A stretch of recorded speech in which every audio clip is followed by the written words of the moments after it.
course. So we know that radiotherapy is associated with adverse effects on the heart, particularly when you get to higher doses.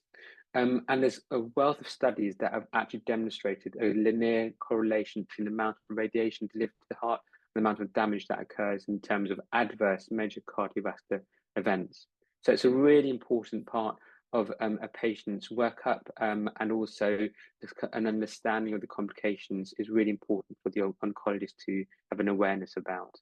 We do now have the first cardio-oncology guidelines published in 2022, which do explicitly do state that it's important to undertake a baseline risk stratification in patients who are due to undergo radiotherapy. Now, what does this mean? Well, the guidelines recommend that patients have a blood pressure check, the cholesterol, lipids, HbA1c, and an ECG done. And these are really important to have a good understanding about what the patient's baseline risk factors are like before they go into radiotherapy.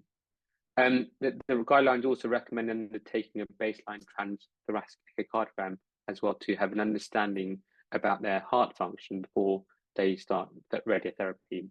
Now, the reason why this is also really important is I mentioned at the beginning that there's a number of studies that have shown that there's an increased risk of heart disease following radiotherapy.